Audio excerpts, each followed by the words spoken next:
सिद्धेभ्यः ॐ नमः सिद्धेभ्यः।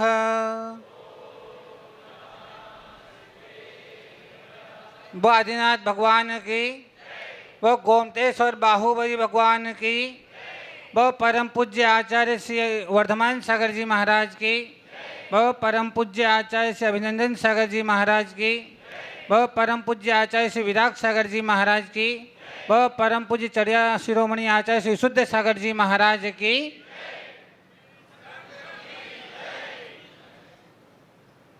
हम सभी पूज्य गुरुदेव को सुनने के लिए यहाँ पर उपस्थित हुए हैं। निश्चित रूप से उनकी वाणी, उनका उपदेश हम सबके लिए जीवन में उतारने के योग्य है, क्योंकि संतों की वाणी, संतों का उपदेश हमारे जीवन की दिशा तय करता है, हमारी दिशा को बदलता है। हम संतों की वाणी के माध्यम से संसार के मार्ग को छोड़ करके वैराग्य के मार्ग पर आरूढ़ होते हैं। इस विश्वास रखना और जीवन में इस बात का संकल्प करना कि जब भी हमें संतों का सानिध्य मिले,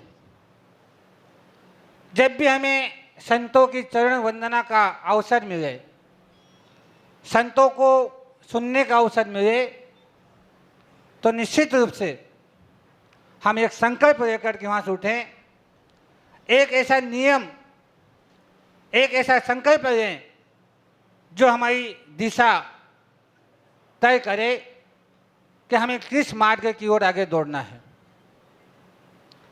क्योंकि संतों के सानिध्य में बैठने के बाद, उनके प्रवचनों को सुनने के बाद हमारी दिशा हम तय नहीं कर पाएँ, तो ऐसे संतों के चरणों में बैठ कर के उनकी वंदना करने का कोई जीवन में फल प्राप्त नहीं होगा। हम हजारों की संख्या में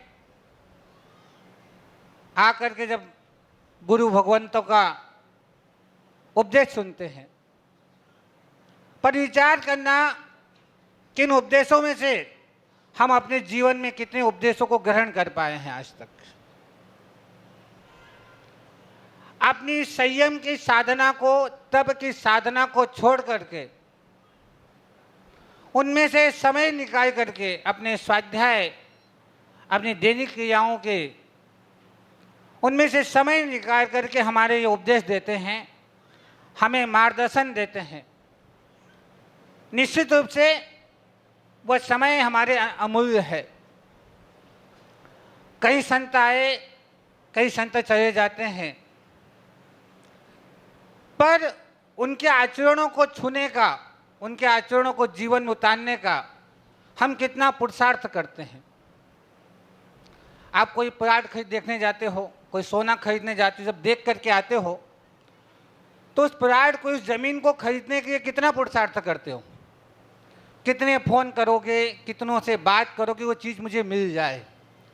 पर विचार करना है कि हम संतों को जब सानिध्य हमें मिलता है तो उनके आचरणों को छूने की हम कितना पुरुषार्थ जीवन में करते हैं। निश्चित रूप से संतों के पास उनके आचरण के रहने के अलावा हमारे पास और कुछ है नहीं। न उनके पास धन है, न कोई मकान है, न गाड़ियां हैं, न कोई साधन है।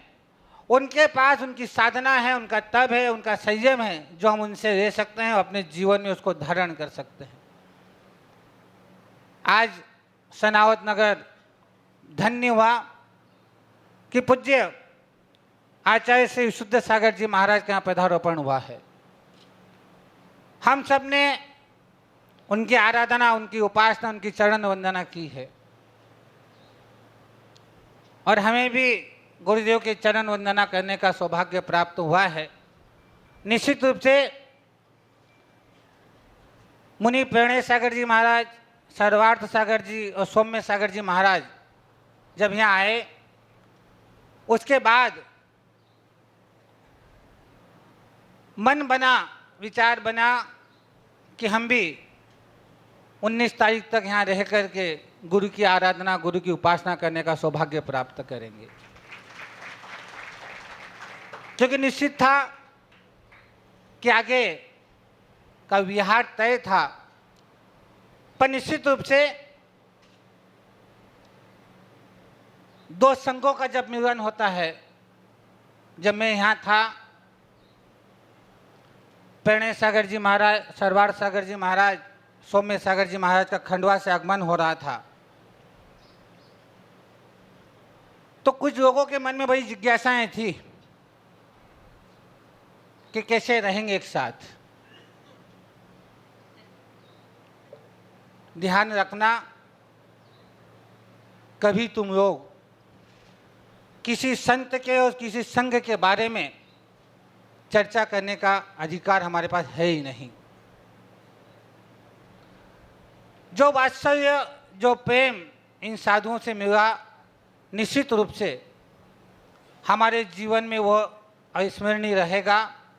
और इन्हीं साधुओं के कारण आज पूज्य आचार्य शुद्ध सागर जी की चरण वंदना का जो सौभाग्य प्राप्त हुआ है, निश्चित रूप से मेरा जीवन धन्य हो गया कि भगवान आप जैसे साधक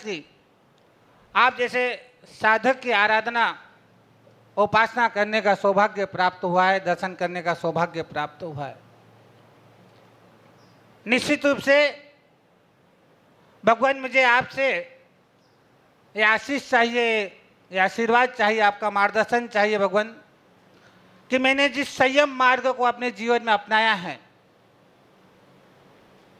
ये संयम मार्ग निर्विघ्नता के साथ पूर्ण हो और आपकी मार्गदर्शन में मैं अपना जीवन निरंतर संयम की मार्ग की ओर आगे बढ़ता रहूं।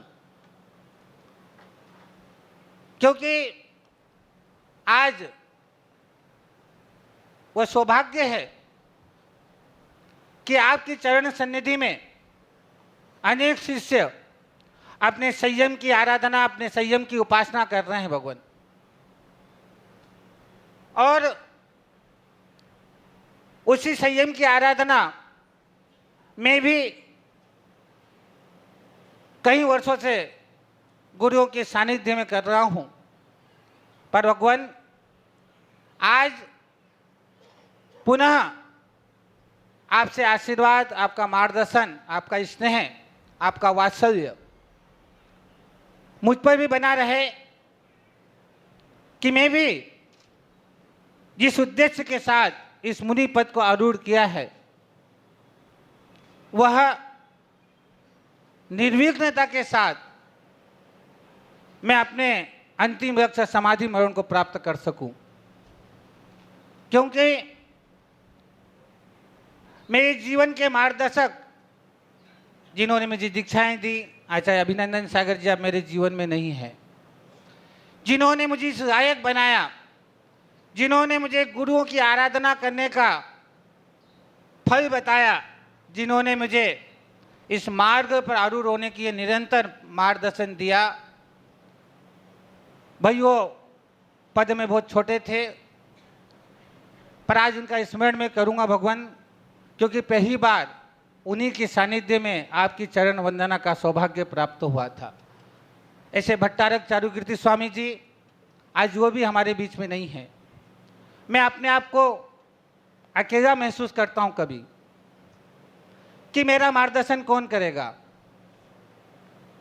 निश्चित रूप से भगवान आपसे आज इस सभा के माध्यम से अनुरोध है कि मैं आपका आशीष जैसे आपके शिष्यों पर आपका है, निश्चित रूप से ऐसा आशीर्वाद, ऐसा स्नेह बना रहे कि मैं भी जिस मार्ग पर निकला हूँ, जिस उद्देश्य से निकला हूँ कि धर्म की प्रभावना कर पाऊँ न कर पाऊँ, भगवान सब अपने अपने कर्मों से बंधे हुए हैं, पर मेरे निमित्त से कहीं भी किसी भी रूप में धर्म की अप्रभावना न हो, निरंतर धर्म की भावना के साथ, अपने चारित्र की पालना के साथ मैं इस मार्ग पर डटा रहूं। क्योंकि समय बड़ा विचित्र है। कि आज ऐसे मार्ग पर चलना हम शास्त्रों में पढ़ते थे कि बड़ा तलवार की दहाड़ पर चलने के समान है। साधना तो हम कर देंगे भगवान आपके आशीर्वाद से, आपके आशीर्वाद से तब भी कर पाएंगे, पर समाज में रह करके हम समाज को एकत्रित कर पाए, समाज में रह पाए, ऐसा योग्य आशीर्वाद और मार्गदर्शन की चाह मैं आपसे रखता हूं भगवान। कहने को बहुत कुछ है भगवान, समय की मर्यादाएं हैं, पर मैं तो अपनी बात को रखने के लिए आपके चरणों में आज आया था कि आपका मार्गदर्शन और स्नेह निश्चित रूप से मुझे मिलेगा। ओम नमः सिद्धेभ्यो।